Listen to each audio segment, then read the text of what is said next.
Hey, welcome back to my channel Endless Pages. I'm Liv and welcome to today's video, which is my 23 in 23. So 23 in 23 is this kind of trend continuing on from last year. Last year it was 22 and 22. I didn't participate last year, but I'm participating this year, and it's just basically 23 books that you really want to get to in the year 2023. That is the basic premise of it. So I'm going to go through today and tell you about those 23 books. First up on the list is The Silent Patient by Alex Michaelides. This is a thriller. I think it's technically a thriller. It's about a woman that shoots her husband in the head 5 times and hasn't spoken a word since. And I think we follow a psychologist that interviews her and wants to make her speak and talk about why she shot her husband. I'm very intrigued about this book. The plot intrigues me, but I feel like it really has readers really divided. Like, there's two sides. People either hate it, and I've heard some issues about how women are written in this book and a bit of misogyny, or people love it and they're like, wow, what a twist, so good. So I'm excited to see like what I think about that. And the plot really does intrigue me. Like, we support women's wrongs, so sounds good. This section of the list I'm titling books I really want to read but I'm so intimidated by. To start off that list, we have The Starless Sea by Erin Morgenstern. I want to read this because I read The Night Circus by Erin Morgenstern and adored it, but I could see how this might be a bit of a struggle for me to read because The Night Circus, the writing is like a little bit confusing, very descriptive, beautiful. But I hear this one's like much worse, like no plot, just beautiful writing and much confusion. So I feel like my brain's going to struggle with it, and I've heard a lot of people say this is so confusing. So if people can't read it, I have no chance. So I'm also scared I'm not going to like this because I don't want to unhaul it. This book is absolutely gorgeous, like the cover and then on the spine, and then look at the end pages as well. So like, even if I hate it, I don't think I'd unhaul it because it's just too pretty. Anyway, that's besides the point. This is about a guy and he finds this book in his university library and it has all these amazing stories in it, as well as like a recollection from his childhood.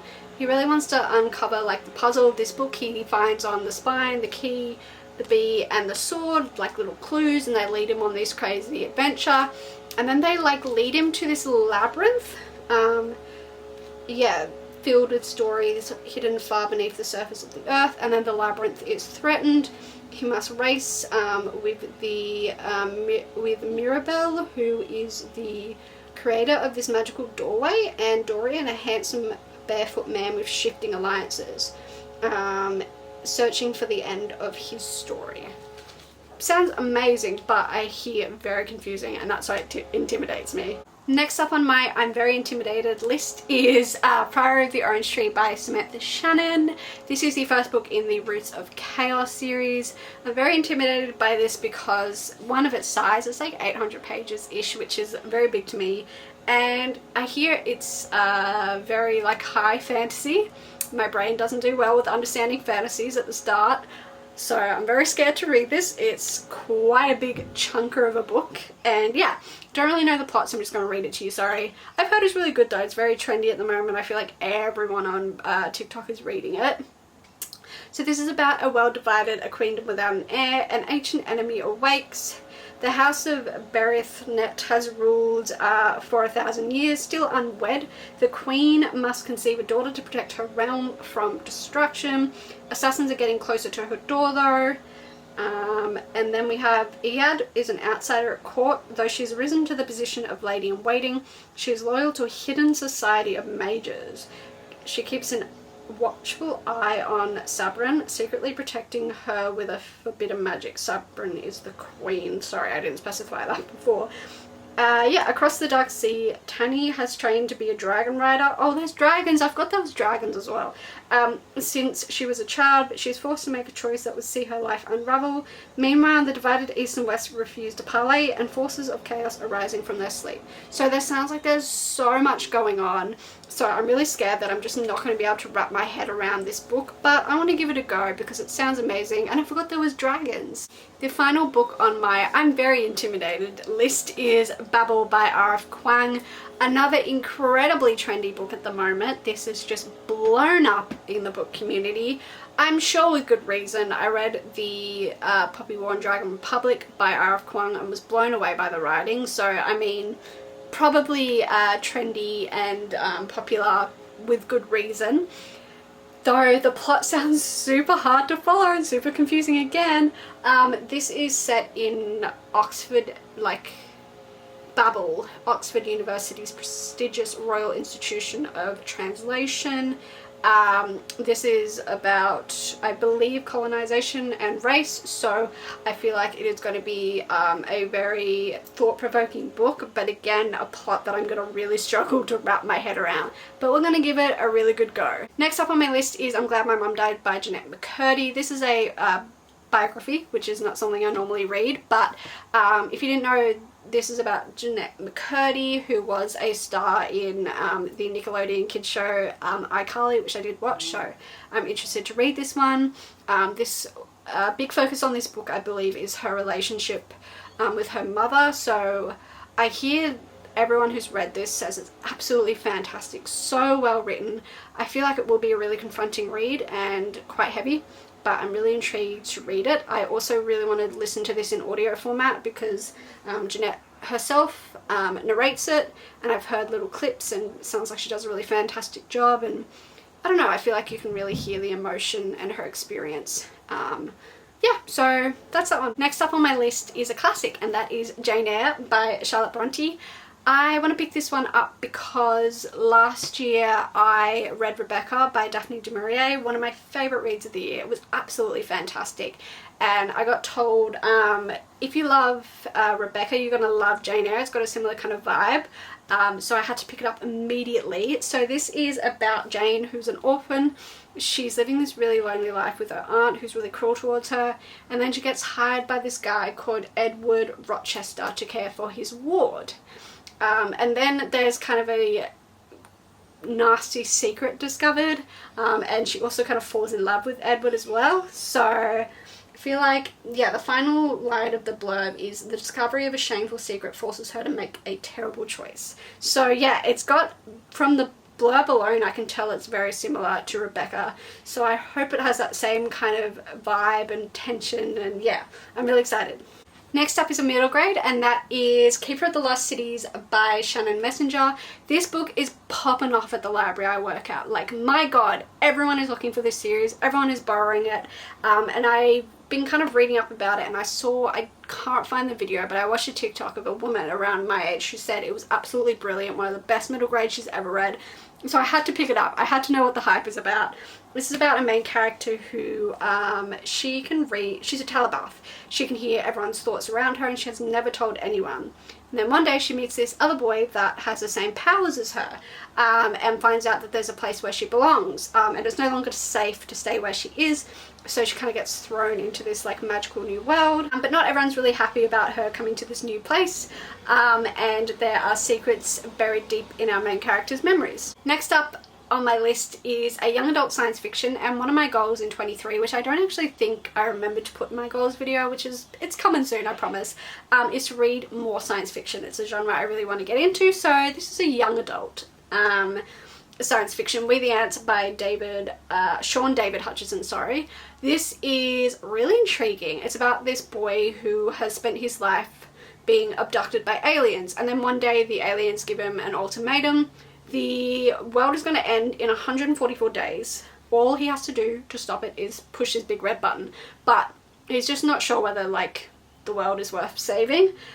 He's had a really rough life, he just doesn't know if it's worth it. So he starts looking at it quite scientifically, looking at the pros and cons. To face the ultimate choice, push the button and save the planet and everyone on it, or let the world and his pain be destroyed forever. How amazing does this sound? Like, I know that this is a very old book and I'm very late to the game, but I really, really, really want to read this. Next up is another classic actually, and that is 1984 by George Orwell. I don't think I need to tell the plot. This is a very well-known classic. I'm just really ashamed that I've never read anything from George Orwell, so 2023 is the year that changes. Next up is Ace of Spades by Faraday Obike Adeyemi. This one sounds really fun. This is about two students at this private school that get elected as prefects, and as soon as they're elected, this anonymous person called Ace is going around exposing them, or exposing all their dark secrets over text, and I think they kind of have to work together. That's the vibe I'm getting, to figure out who this Ace person is. Yeah, that's the vibe I'm kind of getting. Yeah, the sick prank quickly turns into a dangerous game. This sounds really intense and fast-paced and kind of like Pretty Little Lies with A and Ace, so I feel like it's going to be a fun time. Next up, I really want to read Dowry of Blood by S.T. Gibson. This is about Dracula's bride. How cool does that sound? I wasn't the biggest fan of Dracula, but I love anything vampires, gothic, all of that kind of stuff, so I've heard absolutely fantastic stuff about this. So this is about Constantina. She is safe on the brink of death by a mysterious stranger. She's transformed from a medieval peasant into a bride fit for an undying king. When Dracula draws a cunning aristocrat and a starving artist into his web of passion and deceit, she realizes that her beloved is capable of terrible things. And finding comfort in the arms of her rival consorts, she begins to unravel their husband's dark secrets. With the life of everyone she loves on the line, she'll have to choose between her own freedom and her love for her husband. Next up is another science fiction. This one is young adult and queer. This is The Darkness Outside Us. This is by Elliot Screffer. I butchered that. This is, it starts off with this girl who is the settler of this planet called Titan, and she sets off her distress signal, and none of the remaining countries on Earth can afford to send up like their own ship, so they kind of put two enemies together on a ship and send it up for a rescue. Our main character is called, I don't know, Ambrose. Our main character, Ambrose, he wakes up on this ship and he has no memory of the launch. This is weird. There's some other weird stuff going on. The ship seems to be voiced by his mother, and the kind of stranger that's on board with him has locked himself away. It also appears that there have been strangers on the ship as well, which is weird, but Ambrose is determined to have a successful mission. He won't let anything get in his way because it's his sister he's rescuing. In order to survive the ship's secrets, Ambrose and his enemy aboard the ship must work together, especially when they find out what they are truly against, and maybe they might cheekily fall in love a little bit as well. This sounds so good. Space themed, plot going on, romance, like I couldn't ask for anything else. Next up we have Belladonna. This is young adult. This is by Adeline Grace. This is one of my most anticipated books. This cover is stunning. I borrowed this from the library as soon as it was available.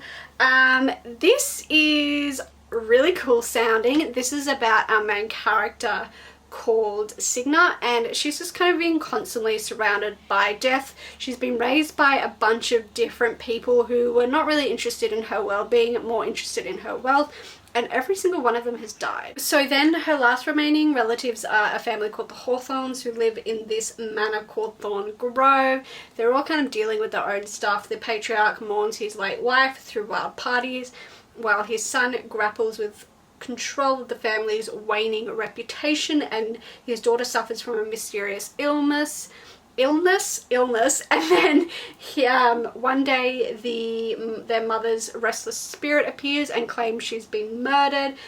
Signa realizes that the family she depends on could be in grave danger and enlists the help of a surely stable boy to hunt down the killer. Her best chance though is an alliance with Death himself. That's like the one line that really got me into this book, who's kind of been shadowing her whole life. And he shows that their growing connection may be more powerful and more irresistible than she ever dared imagine. Is this a romance with death?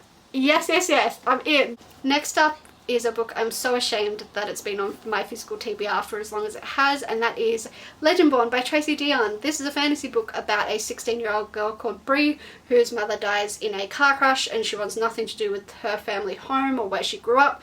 So she enters this kind of early entry for, I don't know, really smart, gifted people at this university, and on her first night there she witnesses like this magical attack. The attack is this flying demon, and she discovers there's like this secret, how do they describe them? A secret society called the Legendborn. This attack also kind of unearths these hidden memories that Bree has after a boy who calls himself a Merlin fails to wipe her memories of the attack. Yeah, so the memory that she unearths is from the night her mother died in that accident, and there was a Merlin there that night. So she wants to do all she can to figure out what's going on and why there was a Merlin when her mother died. So she tries to kind of infiltrate the Legendborn and figure out what's going on. This is kind of based on Arthurian legend, which I'm a massive, massive fan of the show Merlin, so anything to do with Arthur, I'm in. I've heard not a single bad thing about this book, only good vibes about this book, and the sequel came out last year and I was so hyped. So this is going to be a book I feel like it's going to be a 5-star read. Next up, we have our second Samantha Shannon book on this list, and that is The Bone Season. This is a young adult fantasy. The Bone Season is set in the year 2059. I believe it's maybe like fantasy / science fiction. We follow our 19-year-old Paige, who is working in the criminal underworld.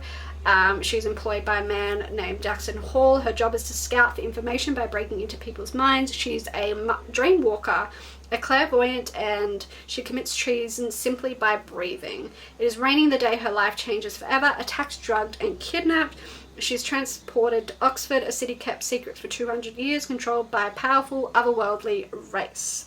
She's assigned to Warden, a reptite with mysterious motives. He is her master, her trainer, her natural enemy. She wants to regain her freedom. She must allow herself to be nurtured into the prison where she is meant to die. This sounds so cool, and I know this is another like really old series that I'm really late to. Next up is Realmbreaker by Victoria Aveyard. I want to read this book because I'm a massive fan of the Red Queen series by the same author, so I want to check out her newer series. This is about Coraine, and she can feel the darkness growing around her. Fate comes to her door. It is a kind of immortal and a assassin, and they tell her she's the last of this lineage that has the power to save the world. There's this man that is hell-bent on uprooting the foundations of the world. He will burn down entire kingdoms to do this, and he is amassing this army. And Coraine has to work with this group of reluctant allies to basically save the world. So it sounds like my kind of plot. Can't say I've heard much about this series. Like, I feel like no one's read it, which makes me a little worried, but we'll see how it goes. Next up we have All Systems Red by Martha Wells, the first book in the Murderbot Diaries. All I know is that this is about a sentient AI science fiction, so I'm in. The blurb reads, in a corporate-dominated world, spacefaring future, planetary missions must be approved and supplied by the company. Exploratory teams are accompanied by company-supplied security androids for their own safety. But in a society where contracts are awarded to the lowest bidder, safety isn't a primary concern. On a distant planet, a team of scientists are conducting surface tests, shadowed by their company-supplied droid, a self-aware sec unit that has hacked its own governor module and refers to itself, though never out loud, as Murderbot. Scornful of humans, all that it really wants is to be left alone long enough to figure out who it is. When a neighbouring mission goes dark, it's up to the scientists and their Murderbot to get to the truth. This is a really tiny book, but it sounds really fun, and again, I want to read more science fiction. Next up we have Cry's War by Nita Valera. I believe this is queer. This is set in this world, Rabu, that was ravaged by war. The Autobots that were designed to be kind of the playthings of humans have taken over the estates of their owners and bent humans to their will. We have our main character Ayla, who is a human, and she is rising in the ranks as a servant in the House of the Sovereign, and she wants to avenge her family by killing the Sovereign's daughter, who's Lady Cryer. Lady Cryer is preparing to do just that, to inherit her father's rule over the land, but that was before she was betrothed to Skry, who seems to have 1,000 secrets. That was before she discovered her father isn't as benevolent as she thought. That was before she met Ayla. So that sounds sapphic and cute and fun. Next up is the 5th season. This is by N.K. Jensen. This is the first book in the Broken Earth series. This series has won so many frickin' Hugo Awards. Like, sounds amazing. This is the way the world ends. Again, 3 terrible things happen in a single day. Essen, a woman living in an ordinary life in a small town, comes home to find that her husband has brutally murdered their son and kidnapped their daughter. Meanwhile, Mighty Sands, the world-spanning empire whose innovations have been civilization's bedrock for 1,000 years, collapse as most of its citizens are murdered to serve a madman's vengeance. And worst of all, across the heart of the vast continent known as the Stillness, a great red rift has been torn into the heart of the earth, spewing ash enough to darken the sky for years, or centuries.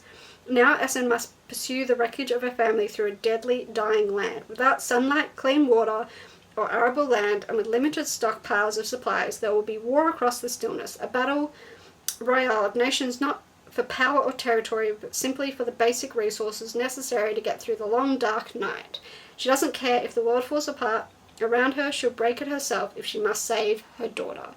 Wow, that was a mouthful. No wonder I couldn't memorize all that. This sounds incredible, and the story of a mother's love and protection of her daughter. So pumped. Next up we have The Starless Crown. This is by James Rowland and the first book in the Moonfall series. This is about a gifted student who foretells of the apocalypse, and the reward for that prediction is a death sentence. She then has to live on the run, and she has to learn to work together with a group of outcasts. We have a tortured, kind of broken soldier. We have a drunken prince, and then we also have a imprisoned thief. They all have to learn to trust together and work together to survive.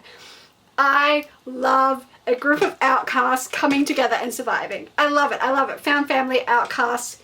I love it so much. It's one of my favorite things in books. So no wonder I put this on my list. Couldn't tell you where I found it because, yeah, I have no idea where I found this book. No idea where I saw it. Don't know if it was in a TikTok, if it was in a YouTube video. No idea, but sounds like my perfect read. Next up is Children of Blood and Bone by Tomi Adeyemi. This is a fantasy book, another one I'm ashamed it's been on my physical TBR for so long. This is about Zelie, who remembers a time when Orisha was filled with magic. No longer really exists.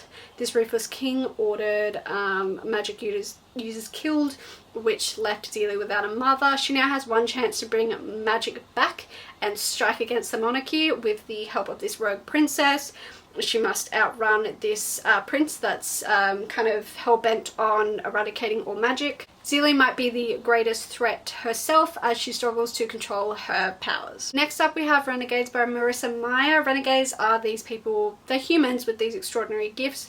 They kind of rose out of the ashes of this crumbled society to reinstate peace and order. Renegades are a symbol of peace to everyone except the villains they overthrew. Main character Nova is out for vengeance on them. She is trying to kind of infiltrate, and then she meets this renegade boy called Adrian who really believes in her and justice, and she her allegiance is to a villain who has the power to end them both. So this sounds like maybe, is it enemies to lovers? Let me know if I'm wrong. I feel like it's enemies to lovers, so if it is, I'm gonna love it. The last book in my 23 and 23 is The Gilded Ones by Amina Fauna. This is a fantasy about a 16-year-old girl called Decca who is living in fear of this blood ceremony, which determines whether she can live in her village or not. The day of the ceremony, her blood runs gold, which is a colour of impurity, which means she's going to face a fate worse than death. So then this mysterious woman turns up at the village and gives her an ultimatum. You can stay and face your fate, or you can come join me and train to take down the emperor in this army made up of only girls. So she discovers that these girls are called Alakai, and these are girls with, they're kind of like near immortals with rare gifts, and she decides to join them because she, you know, she wants a better life. So she joins this little army. As she journeys to the capital with these group of Alakai, she discovers that nothing and no one is quite what they seem, including herself. I did it! Those are the 23 books I want to prioritise in 2023. Let me know in the comments, what is a book that's been on your physical TBR for so long that you want to prioritise in 2023? If there's not one, what's a book you really want to get to? As always, all of my social media links are in the description below. Also, let me know in the comments which of my 23 and 23 I should prioritise. What should I get to first? Thank you so much for watching. I hope you enjoyed, and I'll see you in whatever the hell I post next. Bye!